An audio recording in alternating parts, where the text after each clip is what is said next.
Hi, I'm here with Andrea Simmons, and she is the director of the Australian Anti-ICE campaign, a movement that's been implemented across this nation, Australia, and she's also a business owner, and she's going to tell us her journey and her story with addiction and into recovery and beyond. So welcome, Andrea. Thank you. So tell us about your story. How did it all start? Well, to give you a good picture, I'd probably have to tell you a little bit about my background. I became a mum really young. At the age of 18, I had my first child. I was married, had 2 kids at 21, and ran traditional business and was quite successful at it. By the age of 21, I'd made my first $1 million in property and development, and I had a fairly good life. About 21 years into marriage, I went through a separation, and I met up with somebody that I had known for 13 years of my life. I re-met this person, and this person, pulled out an ice pipe when we first met, and I didn't really visit the drug scene. I was a young mum, didn't really get into the party scene, and never really touched drugs, but I did smoke cigarettes, and so this ice pipe was before me, and he said, "Oh, look, it'll only make you relax," and it really didn't look like anything that was that heavy a drug. It was a clear pipe, and it had some crystals in there, and he puffed away at it and said, "Don't be a stick in the mud, it'll just make you relax." And I was 40, I had raised kids, and always had a balance on everything and control of everything in my life, and I thought,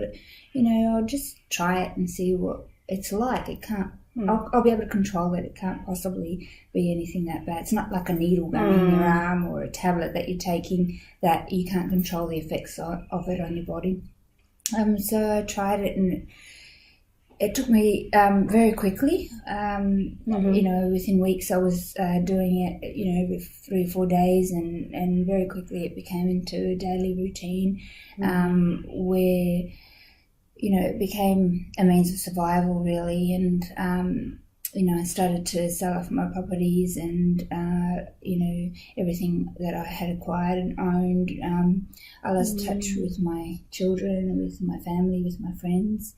I ended up, in an empty house that I had pawned everything, and it was a really sad place because I lost touch with reality, and I lost touch with myself, really, because it took me down a road that I never knew existed. It's a very, very dark world, in ice world, I call it, and there's so much. I remember thinking at one point, this is like hell.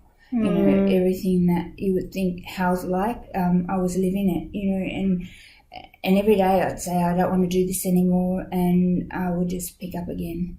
It had me, and it's, the psychosis, the depression that came along with that. It just took me to a really bad place, and I couldn't escape, and I came close to death's edge at one point. The dealer gave me some clear liquid to drink and said, this will amp it up a bit. And, the frontal lobe of your brain is hijacked when you're on ice, so you don't process like normal, logical, rational thinking. I didn't even think, what is it? What is it going to do to me? I just took it. And I went in what I believe was a park coma. I stopped breathing, and I was out. Scary. It was horrible, and I remember just opening my eyes, and my boyfriend was smashing me on the ground, going, breathe, and I for a second I saw, but I couldn't breathe, and I went back into the black. And again, like, I opened my eyes, and he's going, smacking my face, breathe, and I still couldn't do that. And on the third time into the blackness, I thought, I'm dying. And I remember thinking, if there's a God out there, forgive me for where I've been living, who I've been, because, I was stealing, I was lying, I had manipulated people, I was stealing to survive. Here's this person that, never did drugs, raised 2 beautiful kids and had everything going in life. I didn't have a need to become a drug addict. But, it was that one split decision of lack of knowledge that, and I guess innocence and, wanting to know what it was like to just try something and thinking that this wasn't a bad drug because it just looked so innocent, and it took away all my morals. I was, I got to a point where I'm thinking, how am I going to keep this up? And I even got to a point where I started to investigate about how to sell yourself online to make some money, and it's, it was just, the sex parties and the underground websites and the violence and the, the killings and the stealings that were going on in that world. It was horrific, and I couldn't get out,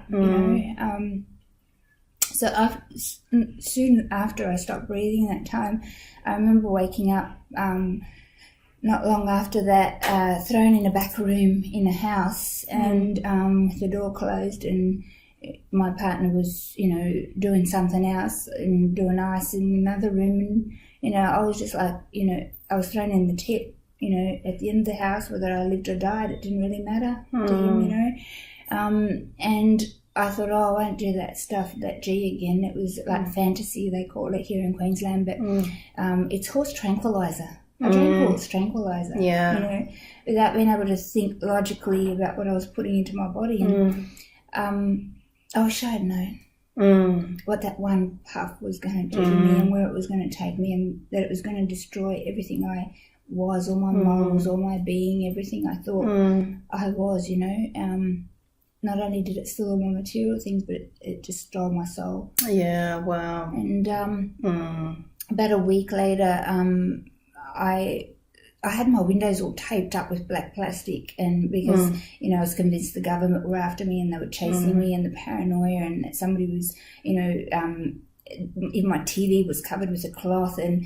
I had a towel under my door because I could see shadows, and I was living in this entrapment in this apartment, and I remember seeing a little bit of light coming in the window, and I looked outside and I thought, I haven't been outside, I don't know for how long, and I put on my runners and I took a walk, and I ended up across where I lived. There was a park, and across the park there was this vandalised Orthodox church, and I remember standing there and looking and saying, who does this, to the house of gods, they should respect it. Mind you, I was vandalising the temple of the Holy Spirit, the house that God had given me. And at that moment, this cylinder light came out of the sky. And I know it sounds absolutely insane, and I thought the same thing when I was, faced with that. And a force just pushed me down to my knees. Wow. And flat on my face. And I was stuck on the ground in this cylinder light. And of course, any natural person, I started to cry. I'm thinking, what is happening to me? Have I taken a bit too much drugs? I've gone insane, or this is an alien encounter. It's got to, something's going on. And I could see people walking in the park, but they weren't looking at me. And I thought, that's it, I'm convinced I'm in an alien cylinder. So I started to plead with this force.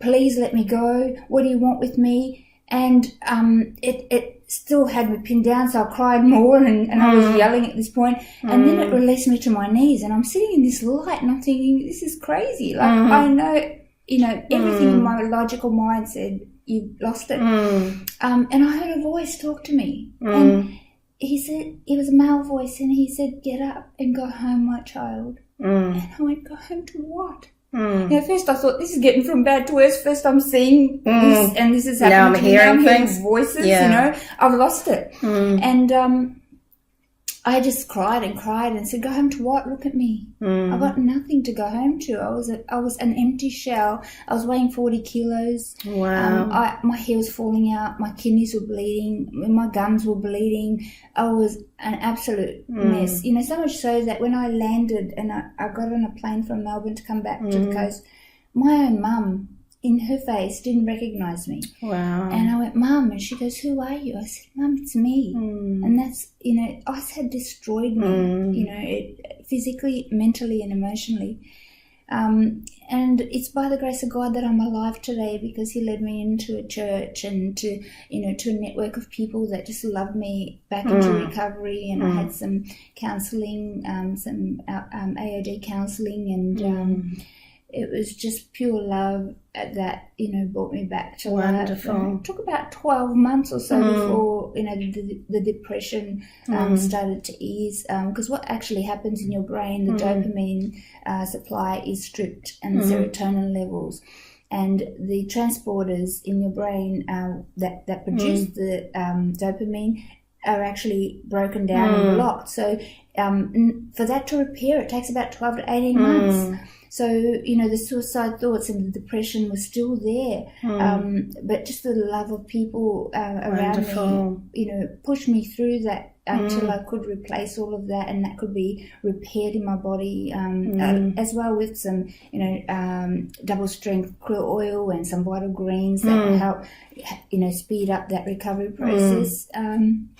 And yeah, slowly, I got through that section of 1.5 years, and then thought, okay, well, how am I going to warn other people of this? And it's so deceiving. You think, oh, just have a bit. People talk about the high you get, but yeah, sure, it's the highest high you're ever going to feel. But along with that, you're going to get a whole lot more, and it's not good, it's not fun, and it's the depression, the suicide thoughts, the psychosis, it's an entrapment, and it's a hell, and it's not worth it. So I started to coming from a film background myself, started looking at ways of how we could raise awareness and warn people about this drug and what it was doing. And 2% of people that get on ice become addicted, 2% actually get off it. Now, out of every 100, 2 people will get off it. Yeah, scary, isn't it? Very. I'm just blessed to be alive. But, there's 98% of people out there that won't actually get off it. And they'll either end up with serious mental health problems in and out of hospital. They'll end up in prison or dead. And I just started sharing. I was asked to share at some schools, and I saw the impact of really sharing what this drug does to people. It's not only me, it's everybody that's been addicted to ice will tell you similar stories, that they've been to jail, that they've been close to death, that they've been at gunpoint, and it doesn't bring anything good in your world. So we're just going to pause there, because Andrea's going to share about the Australian Anti-Ice campaign and the program that they are delivering in schools. But I just want to highlight a few things about your story. And, there's the stereotype out there about certain people and certain groups. They're the ones that are, in this ice world. And what Andrea's story reflects, she was a successful businesswoman. She had houses. She had, had what she felt was a great life at the time. And it was just one episode, one moment of actually trying something that she thought was harmless at the time, and from there it took her into a journey, what she has described as soul destroying. And so, it's very easy to say, oh, well, and make judgments and think, oh, I'd never do that. But Andrea reflects in her story that, her journey, in her ice journey, actually, it started to corrupt her morals and her values to the point where she was even doing things that she would never have even pondered or considered when prior to taking ice. And so that has actually birthed her passion and her vision to equip others and to inform others, the dangers and the consequences of taking this drug. So thank you, Andrea, for sharing your story and shedding light on just how the reality of how it is for many people out there.